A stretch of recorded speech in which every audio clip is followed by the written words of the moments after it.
சமாதானம், அதாவது ஆவியின் கனிகள் ஒன்று சமாதானம். அது கலாத்தியர் 5:22 எழுதப்பட்டிருக்கிறது.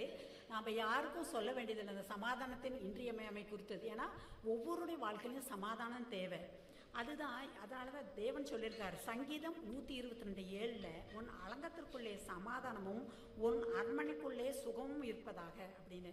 அதனால் யோபு 6:24 தேவன் சொல்லியிருக்காரு உம்முடைய கூடாரம் சமாதானத்தோடே இருக்க காண்பீர். அப்படின்னா சமாதானம் எவ்வளோ முக்கியங்கிறதே நம்ம சொல்ல வேண்டிய அவசியமே இல்லை. அது தேவன் நமக்கு தரும் ஒரு ஆசீர்வாதம். அதனால தான் சங்கீதக்காரன் 29:17 அவன் சொல்கிறான் பாருங்க, கர்த்தர் தமது ஜனத்திற்கு பலன் கொடுப்பார், கர்த்தர் தமது ஜனத்திற்கு சமாதானம் அருளி அவர்களை ஆசீர்வதிப்பார். அந்த சமாதானம் தான் ஒரு பெரிய ஆசீர்வாதம். அது இல்லாமல் நம்மளால் ஒன்றும் செய்ய முடியாது. எவ்வளவு செல்வம் பணம் இருந்தாலும் சமாதானம் இல்லைன்னா வாழ்க்கையில் ஒன்றுமே இல்லை. அதுதான் ஏசப்பா சொல்கிறாரு பாருங்க, ஜான் 14:27 சமாதானத்தை உங்களுக்கு வைத்து போகிறேன், என்னுடைய சமாதானத்தையே உங்களுக்கு கொடுக்கிறேன், உலகம் கொடுக்கிற பிரகாரம் நான் உங்களுக்கு கொடுக்கிறதில்லை, உங்கள் இருதயம் கலங்காமலும் பயப்படாமலும் இருப்பதாக அப்படின்னு. அப்படின்னா என்ன, தேவன் மனுஷர் நம்மளுக்கு சமாதானம் சொல்லுவாங்க, ஆனால் அது நிலைத்திருக்காது. அப்போனா எல்லாருக்கும் அதுக்கப்புறம் மறுபடியும் நம்ம அந்த பழைய இதுக்குள்ளேயே போயிடுவோம். ஆனால் தேவன் கொடுக்குற சமாதானத்தை அதை அனுபவித்து பார்க்கும்போது அது எல்லாத்துக்கும் மேலான ஒரு தெய்வீக சமாதானமாக அது நமக்கு இருக்கும். அதுதான் இதைத்தான் லூக்கா 2:14 தேவன் இந்த பூமியில் தோன்றும் போதே அந்த தேவதூதர்கள் திரளான சேனை, லூக்கா 2:14 வாசிக்கிறோம், உன்னதத்தில் இருக்கிற தேவனுக்கு மகிமையும் பூமியிலே சமாதானமும் மனுஷன் மேல் பிரிவும் உண்டாவதாக தேவன் இந்த உலகத்துக்கு வந்தது. அதை தான் ஏசாயா தீர்க்கதரிசி சொல்றாரு பாருங்க, ஏசாயா 53:5 நமக்கு சமாதானத்தை உண்டு பண்ணும் ஆக்கினை அவர் மேல் வந்ததுன்ட்டு. அதனால தான் அவர் ஏசாயா 9:6 சொல்லியிருக்கிறாரு அவர் நாமும் சமாதான பிரபு என்னப்படும்ட்டு. அதே ஏசாயா 27:12 கூட கர்த்தாவே எங்களுக்கு சமாதானத்தை கட்டளையிடுவீர். அந்த பொறுப்பு ஏசப்பா மேலே நம்மளுக்கு சமாதானத்தை கொடுக்குற பொறுப்பை தேவன் கொடுத்து இந்த உலகத்திற்கு அனுப்பினார். அதனால் அந்த எல்லா புத்திக்கும் மேலான ஒரு தெய்வீக சமாதானத்தை நம்ம பெற்றுக்கொள்ள நம்ம என்ன செய்ய வேண்டுங்கிறத நம்ம வேதவசனத்தின் மூலமாக தியானிக்கலாம். 4 காரியங்கள் இருக்கிறது. முதலாவது பிலிப்பியர் 4:6 என்ன தெரியுமா, சோத்திரத்தோட நாம் தேவனிடத்தில் ஜெபிக்கும் போது, அதாவது சொல்லியிருக்காரு பாருங்க, நீங்கள் ஒன்றுக்கும் கவலைப்படாமல் எல்லாவற்றையும் குறித்து உங்கள் விண்ணப்பங்களை சோஸ்திரத்திலே கூடிய ஜெபத்தினாலும் வேண்டுதலினாலும் தேவனுக்கு தெரியப்படுத்துங்கள், அப்பொழுது எல்லா புத்திக்கும் மேலான தேவ சமாதானம் உங்கள் இருதயங்களையும் உங்கள் சிந்தனைகளையும் கிறிஸ்து இயேசுவுக்கு அல்லாஹ் காத்துக்கொள்ளும். நாம் அப்படியே கவலைப்பட்டுக்கிட்டே இருந்தோம்னா நம்ம ஒன்றுமே செய்ய முடியாது. ஆனால் தேவன் நமக்கு இந்த சமாதான குறித்து மீட்டு கொண்டு வருவார். ஏன்னா அவர் சொல்லியிருக்காருல்ல, என்னுடைய சமாதத்தை உங்களுக்கு வைத்து போகிறேன். அப்போ தேவனிடத்தில் நம்மளுடைய சூழ்நிலை குறித்து நம்ம கவலைப்படாமல், ஏன்னா நம்ம கவலைப்படுறதுனால நம்ம அவரே இயேசுப்பா சொல்லியிருக்காரு நம்ம உடம்புல ஒரு முழு அளவு கூட நம்ம கூட்ட முடியாது. யாக்கோபு நிருபத்தில் யாக்கோபு சொல்லியிருக்காரு நீங்கள் துன்பப்பட்டால் ஜெபம் பண்ண கடவீர்கள்னு. அதான் அப்போ சொல்லியிருக்காருல்ல, வருத்தம் பட்டு பாரஞ்சுமக்களை நீங்கள் எல்லாரும் என்னிடத்தில் வாருங்கள் உங்களுக்கு இளைப்பாறுதல் தருவேன்னு சொல்லியிருக்காரு. ஸோ அப்போ தேவன்கிட்ட நம்ம துதியோடு அவர்கிட்ட நம்ம ஜெபிக்கும் போது அவருடைய கடத்தில் அப்பு கொடுத்து சார்ந்து கொள்ளும்போது அந்த சமாதான குடிச்சைகள் எல்லாம் மாறும். எல்லா பத்திக்கும் மேலான ஒரு தெய்வீக சமாதானம் நம்ம இருதயத்தை நம்ம சிந்தனைகளை ஆண்டு கொள்ளும். இரண்டாவது என்ன தெரியுமா, அவரை உறுதியாய் பற்றி பிடித்துக் கொள்ளும்போது, அவரையே நம்பும்போது, அதான் ஏசாயா 26:3 இருக்குது, உண்மையே உறுதியாய் பற்றி கொண்ட மனதை உடையவன் உண்மையே நம்பியிருக்கிறபடியினால் நீர் அவனை பூர்ண சமாதானம் காத்துக்கொள்வீர். அப்படி நாம் தேவனை உறுதியாக பற்றி பிடித்துக் கொள்ளணும். சமாதான குடிச்சல்ல நம்ம மனங்கசந்து போய் நாம் கவலைப்பட்டு கொண்டே இருக்காமல் தேவனையே அவரையே நம்பணும். நம்ம மனுஷங்க மேலேயோ பிரபுக்கள் மேலேயோ நம்பிக்கை இருக்கக்கூடாது. கர்த்தர் பேர் பற்றுதான் நம்ம இருக்கணும். ஏன்னா கர்த்தர் இக்கட்டில் அவர் தான் நமக்கு உதவி செய்வார். அவர்கிட்ட நம்ம சொல்கிறோம்ல, சங்கீதம் 103 எழுதப்பட்டிருக்கேன், இக்கட்டில் தகப்பனே நீர் மனுஷனை நம்புகிறது விருது, ஆனால் தகப்பனை நம்பும்போது அவர் நம்மளை பூர்ண சமாதானம் காத்துக்கொள்கிற தேவனாக இருக்கிறார். மூணாவது, நாம் தேவனுடைய கற்பனைகளை நம்ம கை கொள்ளும் போது, ஏசாயா 48:18 பாருங்க சொல்லப்பட்டிருக்கிறது, என் கற்பனைகளை கவனித்தாயானால் உனக்கு நலமாயிருக்கும், அப்பொழுது உன் சமாதானம் நதி போலவும் உன் நீதி சமுத்திரத்தின் அலைகளைப் போலவும் இருக்குன்னு சொல்றார் தேவன். அதுதான் நீதிமொழிகள் 3:2 கூட எழுதப்பட்டிருக்கிறது, உன் இருதயம் என் கட்டளைகளை காக்க கடவது, அவைகள் உனக்கு நீடித்த நாட்களையும் தீர்க்காயுசையும் சமாதானத்தையும் பெருக பண்ணுன்னு சொல்லுது. அதுதான் தேவன் சொல்லியிருக்கார் பாருங்க. தேவனுடைய பிரதான கற்பனைகள் 2 இருக்கு. என்ன? மத்தேயு 22:37-39. முதலாவது, உன் தேவனாய கர்த்தரிடத்தில் முழு இருதயத்தோடும் முழு ஆத்துமாவோடும் முழு மனதோடும் அன்பு கூறுவாயாக, உன்னிடத்தில் அன்பு கூறுவது போல பிறனிடத்தில் அன்பு கூறுவாயாக. அந்த பிரதான கற்பனைகளோட இந்த வேத வசனமே அதே பூரா அதில் சத்தியம் இருக்குல்ல. ஒவ்வொரு கற்பனைகளும் நாம் எந்த டைமில் எப்படி நடந்து கொள்ளணும் தேவன் நமக்கு போதிக்கு. அதான் அவர் சொல்கிறார்ல சங்கீதம் 32:8, நான் உனக்கு போதித்து நீ நடக்க வேண்டிய வழியை உனக்கு காட்டுவேன், உண்மையில் கண்ணை வைத்து உனக்கு ஆலோசனை சொல்வேன்னு சொல்கிறாரு. அதேமாதிரி ஏசாயா 48:17 பாருங்கள், பிரயோஜனமாக உனக்கு போதித்து நீ நடக்க வேண்டிய வழியை உன்னை நடத்துகிற உன் தேவனாகிய கர்த்தர் நானேன்னு சொல்கிறாரு. ஏசாயா 54:13 பாருங்கள், உன் பிள்ளைகள் எல்லோரும் கர்த்தரால் போதிக்கப்பட்டிருப்பார்கள், அவருடைய சமாதானம் பெரிதாக இருக்குன்னு.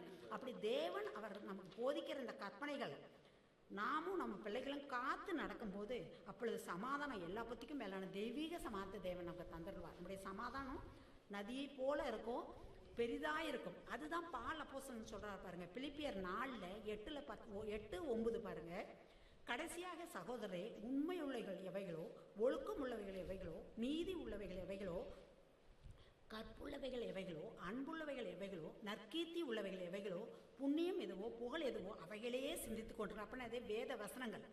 நீங்கள் என்னிடத்தில் கற்றும் அடைந்தும் கேட்டும் கண்டும் இருக்கிறவர்கள் எவைகளோ அவைகளையோ செய்யுங்கள், அப்பொழுது சமாதான தேவன் உங்களோடு இருப்பார். அப்படி தேவ வசனத்தை நம்ம கை கொள்ளும்போது காத்து நடக்கும்போது அவர் போதிப்பார் பாருங்க, எந்த டைமில் எப்படி நடக்குன்ட்டு. அப்போ சமாதான தேவன் நம்மளோடு இருப்பார். அடுத்தது 4வது, நாம் இருக்கிற பட்டணத்தின் சமாதானத்திற்காக கர்த்தரிடத்தில் விண்ணப்பம் பண்ணும்போது நம்ம ஃபேமிலியில் மட்டும் சமாதானம் இருந்தால் போதுமா, நம்ம சுற்றியும் சமாதானம் இருக்கணும். அப்போ தான் நம்ம இப்போ எவ்வளவு இடத்துல யுத்தங்கள் நடக்குதாங்க, மனுஷர்கள் எவ்வளவு கஷ்டப்படுறாங்க. அதுதான் தேவன் சொல்கிறார் பாருங்க, ஜெரிமியா 29:7, நான் உங்களை, நாம் கூட பாருங்க நம்ம சொந்த ஊரில் இல்லை, நம்ம இங்கே இருக்கிறோம் மகாராஷ்டிராவில், நான் உங்களை சிறைப்பட்டு போக பண்ண பட்டணத்தின் சமாதானத்தை தேடி அதற்காக கர்த்தரை விண்ணப்பம் பண்ணுங்கள், அதற்கு சமாதானம் இருக்கையில் உங்களுக்கும் சமாதானம் இருக்கும் அப்படின்னு தேவன் சொல்கிறார். அப்படி நம்ம சுற்றி இருக்கிற மக்களுக்காக நம்ம ஜெபிக்கணும். அதுதான் தேவன் அப்போ செய்யும்போது ஏசாயா 32:18, என் ஜனம் சமாதான ஸ்தாபனங்களிலும் நிலையான வாசஸ்தலங்களிலும் அமைதியாய் தங்குமிலும் கூடியிருக்குன்னு சொல்கிறாரு. ஸோ அப்போ நம்ம என்ன செய்யணும்னா, முதலாவது ஸ்தோத்திரத்தோடு தேவனிடத்தை நம்ம சூழலை சொல்லி விண்ணப்பம் பண்ணும்போது தேவன் நமக்கு சமாதானத்தை தந்துருகிறார். 2வது, அவரை உறுதியாய் பற்றி பிடித்து அவரையே நம்பணும். நம்ம மற்ற மனுஷர் மேலே பிரபு மேலே நம்பிக்கை வைக்கக்கூடாது. தேவன் மேலே நம்பிக்கையாக இருக்கும்போது நம்பிக்கையின் தேவன் நம்மளை பூர்ண சமாதானம் காத்துக்கொள்கிற வல்லவராக இருக்கிறார். அப்புறம் தேவனுடைய கற்பனைகளை நாமளும் நம்ம பிள்ளைகளையும் கை கொள்ளும்போது நம்ம அலங்கத்துக்குள்ள சமாதானமும் அவனுடைய சுகமும் இருக்கும். 4வது, நாம் இருக்கிற பட்டணத்தின் சமாதானத்துக்காக நம்ம அவரை வேண்டிக் கொள்ளும்போது நம்ம குடும்பத்திலும் சமாதானம் இருக்கும், நம்ம சுற்றி இருக்கிறவங்களும் சமாதானமாக இருப்பாங்க. இந்த வார்த்தைகளின்படி தேவன் அப்படி இவ்வாறு நம்ம செய்யும்போது என்ன ஆகும் தெரியுமா, தேவன் சமாதான தேவன் அந்த சாத்தானை நம்ம கால்களின் கீழ் சீக்கிரமாய் நசுக்கி போடுவார். அதுதான் ரோமன் 1:3 சொல்லப்பட்டது, நம்முடைய பிதாவாகிய தேவனாலும் கர்த்தராகிய இயேசு கிறிஸ்துவினாலும் நம்ம அனைவருக்கும் கிருபையும் சமாதானமும் உண்டாவதாக. அதே போல் 2 தெசலோனிக்கேயர் 3:16, சமாதானத்தின் கர்த்தர் தாமே எப்பொழுதும் சகல விதத்திலும் நமக்கு சமாதானத்தை தந்தருள்வாராக, கர்த்தர் நம் அனைவரும் கூட இருப்பதாக, இயேசுவின் நாமத்தினால் ஆமென். எனக்கு கிடைத்திருக்கிறதான தலைப்பு நம்பிக்கை. கர்த்தருடைய நாமம் மகிமைப்படுவதாக. இந்த நாளிலும் இந்த பெரிய வெள்ளிக்கிழமை அன்று கர்த்தருடைய சமூகத்திலே கடந்து அவரை ஆராதிக்க, கர்த்தருடைய நாமத்தை மகிமைப்படுத்த, அவருடைய வேத வசனங்களை நாம் தியானிக்க கர்த்தர் கிருபை கொடுத்தார். அது மாத்திரமல்ல, இங்கே வந்திருக்கிற நாம் யாவருக்கும் இந்த ஒரு தருணத்தை கர்த்தர் கொடுத்திருக்கிறார். 7 பேரை தேவன் தேர்ந்தெடுத்து ஒவ்வொரு வார்த்தைகளை கொடுத்து அவர்களுக்குள் இருக்கிறதான கர்த்தர் நமக்கு தந்ததான திறமைகளையும் தாளந்துகளையும் தேவன் பயன்படுத்தும்படியாய் கர்த்தர் கிருபை செய்திருக்கிறார். அதற்காக நாம் நன்றி செலுத்துவோம். ஹல்லேலூயா. வாசிப்போம் நீதிமொழிகளின் புஸ்தகம் 27:18.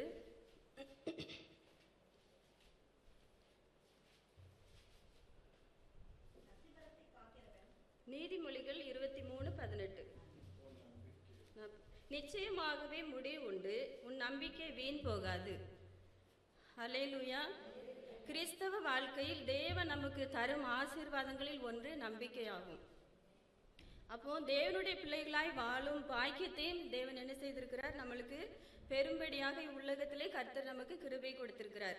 அது மாத்திரமல்ல, இந்த வாழ்க்கையிலே நம்பிக்கையற்றவர்களாய் நாம் ஒரு நாள் வாழ்ந்தோம். ஆனால் இதை குறித்து பவுல் சொல்லுகிறார், எபேசியர் 2:12 சொல்லப்பட்டிருக்கிறது, அக்காலத்திலே கிறிஸ்துவை சேராதவர்களும் இஸ்ரவேலுடைய காணியாட்சிக்கு புறம்பானவர்களும் வாக்கு தத்தத்தின் உடன்படிக்கைகளுக்கு நம்ம அந்நியர்களும் நம்பிக்கை அற்றவர்களுமாய் ஒரு நாள் என்ன செய்தோம், காணப்பட்டோம். அப்போ இவ்வுலகத்திலே தேவனற்றவர்களுமாய் இருந்தோம் என்று நினைத்து கொள்ளுங்கள் என்று சொல்லி பவுல் சொல்லுகிறார். அது மாத்திரமல்ல, அழிந்து போகும் இந்த உலகத்தின் மேலும் மனுஷர் மேலும் நிலையற்ற ஐஸ்வர்யத்தின் மேலும் நாம் வைக்கும் நம்பிக்கை ஒரு நாள் வீணாய் போகும் என்று சொல்லப்பட்டிருக்கிறது, வேதம் சொல்லுகிறது. ஆனால் கர்த்தர் மேல் வைக்கும் நம்பிக்கை அது பாக்கியம் உள்ளது. அவரை நம்பும்போது அந்த நம்பிக்கை என்ன செய்யாது, ஒரு நாளும் வீண் போகாது. அப்போ வீண் போகாது என்று சொல்லி வேதம் நமக்கு சொல்லப்பட்டிருக்கிறது. அப்போ ஏனென்றால் தேவனுடைய பிள்ளைகளுக்கு கர்த்தர் கொடுப்பது ஒரு ஜீவனுள்ள ஒரு நம்பிக்கை. அப்போ அப்போஸ்தலனாகிய பேதுரு சொல்லுகிறார், 1 பேதுரு 1:4 நாம் வாசிக்கிறோம். அது என்ன நம்பிக்கை? ஜீவனுள்ள ஒரு நம்பிக்கை. அப்போ அந்த ஜீவனுள்ள நம்பிக்கை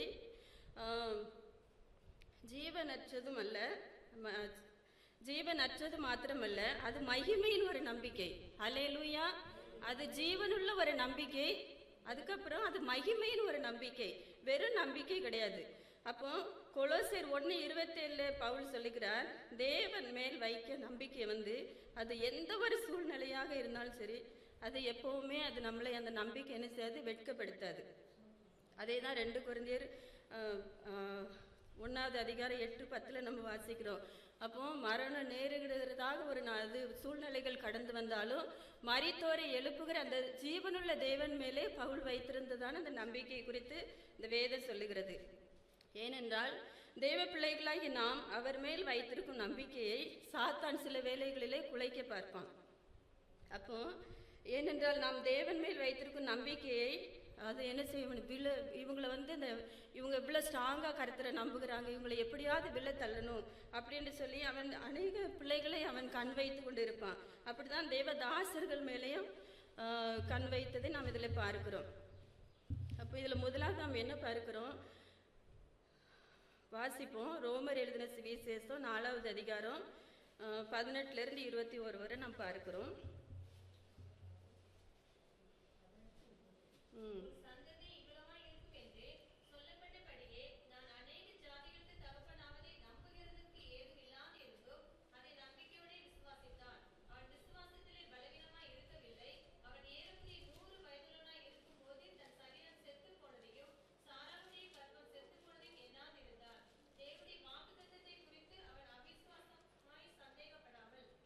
ஹல்லேலூயா! அப்போ நமது நம்பிக்கையில உறுதியாயிருந்த சிலரை குறித்து தான் நாம் பார்க்க போகிறோம். ஏனென்றால் எபிரேயர் 3:14 நம்ம வாசிக்கிறோம். நம்ம ஆரம்பத்தில் கொண்ட அந்த நம்பிக்கையில நம்ம எப்படி இருக்கணும், உறுதியாக இருக்கணும். ஆரம்பத்தில் நம்ம ரட்சிக்கப்படுறதுக்கு முன்னாடியோ இல்லை ரட்சிக்கப்பட்டதுக்கு அப்புறமோ நம்மளுக்குள்ளாத அந்த நம்பிக்கை எப்படி இருந்தது, நம்பிக்கையில் நம்ம எப்படி இருக்க வேண்டும் என்று சொல்லி வேதம் சொல்லுகிறது, உறுதியாக இருக்க வேண்டும். அந்த நம்பிக்கை தான் அந்த ஆபிரகாம் நம்ம ரோமர் 4 பார்க்கிறோம். உன் சந்ததி இவ்வளவா இருக்கும் என்று சொல்லப்பட்டபடியே தான் அநேக ஜாதிகளுக்கு தகப்பன் ஆவரை நம்புகிறதற்கு எதுவுமே இல்லை. அப்போ அவருடைய சரீரம் ஒரு பலவீனப்பட்டது, ஒரு கற்பத்தை ஒரு குழந்தை பெறக்கூடியதான அந்த சக்தி அவரிடத்துல கிடையாது. சாராளுடைய கற்பம் பலனே இல்லை, பலனற்று போயிட்டு. அப்போ ஆனாலும் ஆண்டவர் சொன்னதை என்ன செய்கிறார், இந்த ஆபிரகாம் நம்புகிறார். ஏனென்றால் ஆண்டவர் அழைக்கும் போது உன்னை பெரிய ஜாதியாக்குவேன், அநேக ஜனங்களுக்கு உன்னை என்ன செய்வேன், தகப்பனாக்குவேன், உன்னை அவ்வளவு உன் சந்ததி திரளா இருக்கும், எண்ணி முடியாததா இருக்கும் என்று சொல்லி தேவன் என்ன செய்தார், வாக்கு கொடுத்தார். அந்த வார்த்தை நம்புகிறதற்கு ஒன்றுமே கிடையாது, ஆனால் என்ன செய்தார், நம்பி விசுவாசித்தார். அதுதான் நம்ம 21 பார்க்கிறோம். தேவன் வாக்குத்தத்தம் பண்ணினதை நிறைவேற்ற வல்லவராய் இருக்கிறார் என்று முழு நிச்சயமாய் நம்பினான்.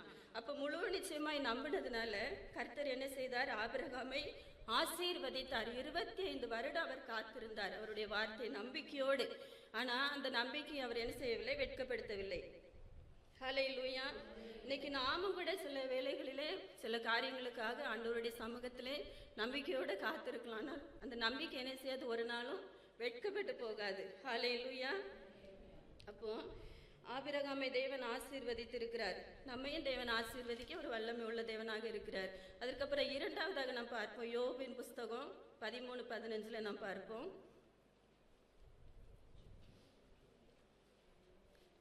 யோபு 13:15.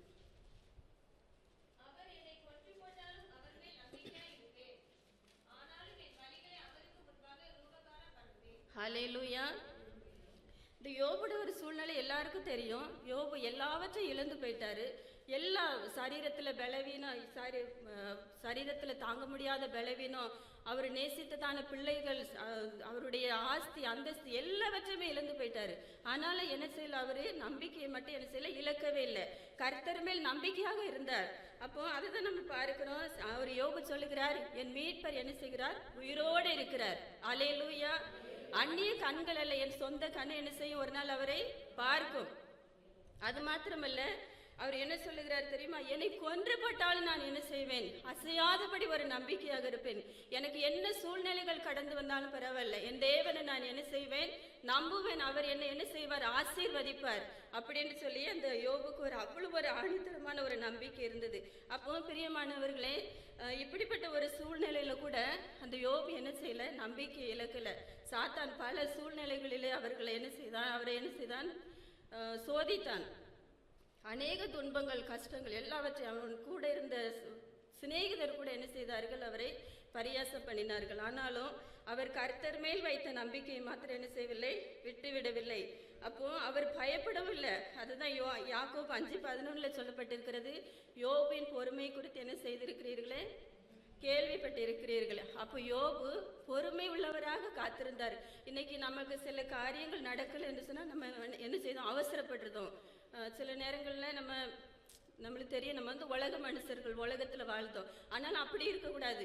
இப்படிப்பட்ட தேவதாசர்கள் எப்படி அன்னைக்கு நம்மளுக்கு எப்படி முன்மாதிரியாக கற்றுக் கொடுத்தார்களோ அதே போல் நாம் என்ன செய்ய வேண்டும், உறுதியாக கர்த்தரை நம்ப வேண்டும். நம்பும் போது இந்த யோபு என்ன செய்கிறார், 19:25-27 சொல்லுகிறார், என் மீட்பர் உயிரோடு இருக்கிறார்.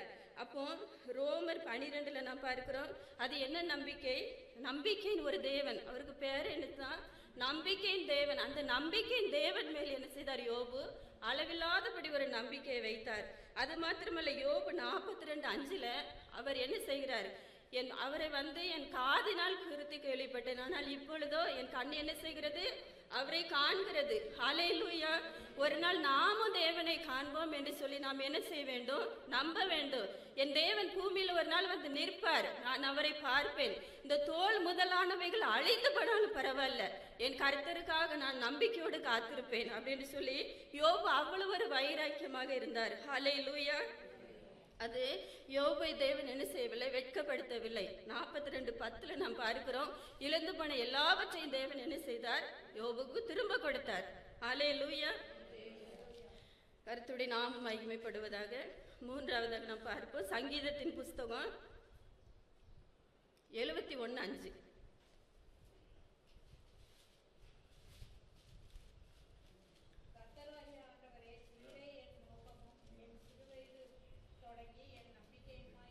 ஹல்லேலூயா.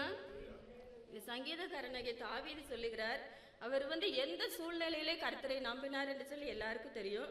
சங்கீதம் 56:11 சொல்லப்பட்டிருக்கிறது, தேவனை நான் நம்பி இருக்கிறேன். அப்போ இது இந்த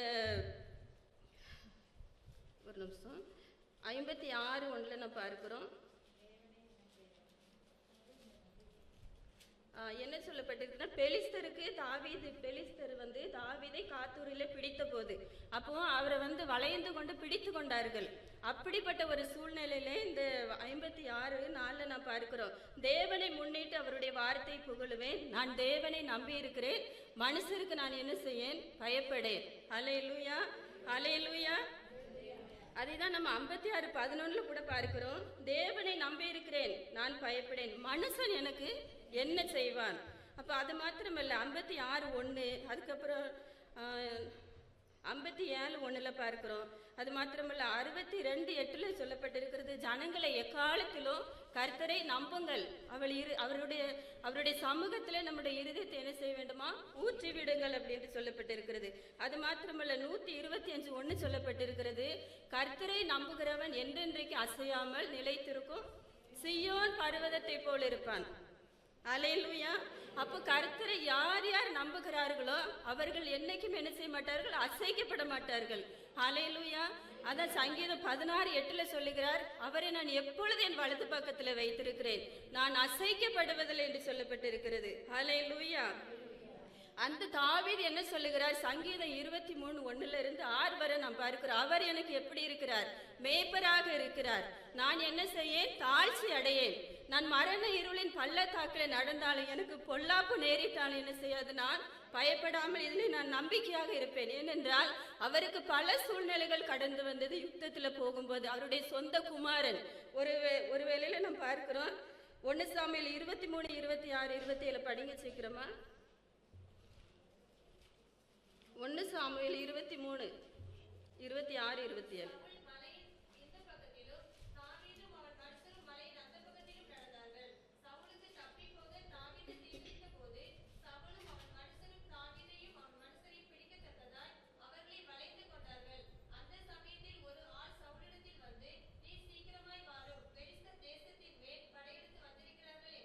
ஹல்லேலூயா. அப்போ அந்த சமயத்துல ஒரு ஆள் வந்து சவுலிடத்துல, நீ சீக்கிரமாய், சவுல் வந்து அவரை வளைந்து கொண்டாரு. அப்போ ஆண்டவர் தான் அவர் என்ன செய்தார், தாவீது நம்பினார். அந்த நம்பின தாவீதை இவர்களுடைய கையில ஒப்பு கொடாதபடி தேவன் என்ன செய்தார், அவர்களை பாதுகாத்தார்.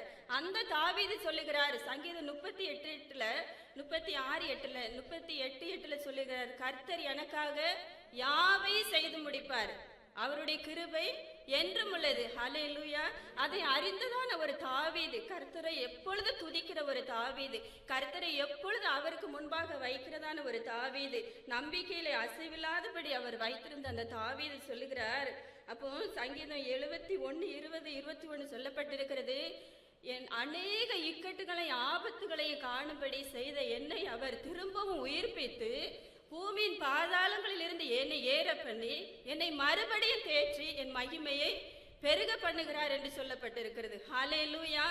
அநேக ஜனங்கள் சங்கீதம் 22 நாம் பார்க்கிறோம், அவரை பரியாசம் பண்ணுகிறார்கள். இவன் தேவனை நம்பி இருந்தானே, இவனுக்கு ஏன் இந்த நிலைமை என்று 22வது அதிகாரத்தில் சொல்லப்பட்டிருக்கிறது. அது மாத்திரமல்ல, அதே போலதான் கர்த்தரை என்ன செய்தார்கள், பரியாசம் பண்ணினார்கள். இவன் தேவன் மேல் நம்பிக்கையை இருந்தானே, மத்த 27 நாம் பார்த்தோம். இன்னைக்கு இவன் தேவன் மேல் என்ன செய்தானே, நம்பிக்கையாக இருந்தானே, இவன் இறங்கி தன்னை தானே என்ன செய்யட்டும், ரட்சித்துக் கொள்ளட்டும். அதே போலதான் அந்த தாவீதையும் சங்கீதம் 22 பரியாசம் பண்ணுகிறார்கள், இவன் தேவனை நம்பி இருக்கிறானே என்று சொல்லி. ஹல்லேலூயா. இன்னைக்கு நம்மையும் அப்படி அநேக ஜனங்கள், அருமையான தேவனுடைய பிள்ளைகளை, நம்மை பரியாசம் பண்ணுகிறவர்களும் இருக்கிறார்கள். அதற்கு மத்தியிலையும் தேவன் நம்மை ஒருபோது வெட்கப்பட என்ன செய்ய மாட்டார், விட மாட்டார். ஏனென்றால் நம்ம நம்பிக்கை யாரிடத்தில் இருக்கிறது, தேவன் மேல். அந்த நம்பிக்கை என்ன நம்பிக்கை, ஜீவனுள்ள நம்பிக்கை, அது மகிமையின் ஒரு நம்பிக்கை. ஹல்லேலூயா. அந்த நம்பிக்கை நம்மை ஒருபோதுமே வெட்கப்படுத்தாது. வெட்கப்படுத்த வேண்டும் என்று சிலர் நினைக்கலாம். ஆனாலும் கர்த்தர் நம்மளுடைய மேன்மை என்ன செய்வார், பெருக பண்ணுவார். நம்மை மறுபடியும் பூமியின் பாதாளத்திலிருந்து ஏற பண்ணி நம்மளை நிமிர்ந்து நடக்க செய்வார். ஹல்லேலூயா. அந்த தாவீது சொல்லுகிறார், கர்த்தர் எனக்காக யாவை செய்து முடிப்பார். ஹல்லேலூயா. எத்தனை பேர் விசுவாசிக்கீங்க கர்த்தர் நமக்காக யாவை செய்வார் என்று சொல்லி? ஹல்லேலூயா. இந்த வசனத்தின்படி கர்த்தர் ஆசீர்வதிப்பாராக. முதலாவது நாம் பார்த்தோம், ஆபிரகாம் நம்புவதற்கு எதுவுமே இல்லை.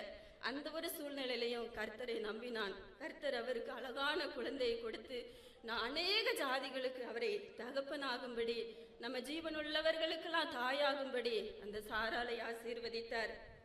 அது மாத்திரமல்ல, யோபுவை பார்த்தோம். யோபு, அவர் என்னை கொன்றுபட்டாலும் அவர் மேல் நான் நம்பிக்கையாக இருப்பேன் அப்படி என்று சொல்லி அவர் நம்பிக்கையாக இருந்தார். அவருடைய நம்பிக்கை தேவன் கனப்படுத்தி அவரையே தேவன் என்ன செய்தார், ஒரு நாள் அந்த யோபு என்ன செய்தார், தேவனை பார்த்தார்.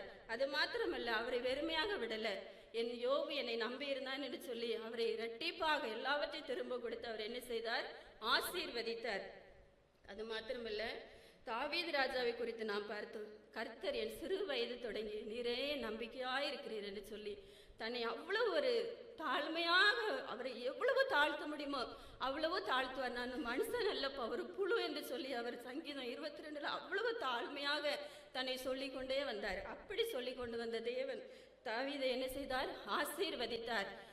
2 சாமுவேல் 5:10 நாம் பார்க்கிறோம், தாவீது நாளுக்கு நாள் விருத்தி அடைந்தார். சேனைகளின் தேவனாகிய கர்த்தர் அவரோடு கூட இருந்தார். ஏனென்றால் அந்த நம்பிக்கை தான் கர்த்தர் எனக்காக யாவையும் செய்து முடிப்பார் என்று சொல்லி சொன்னார்.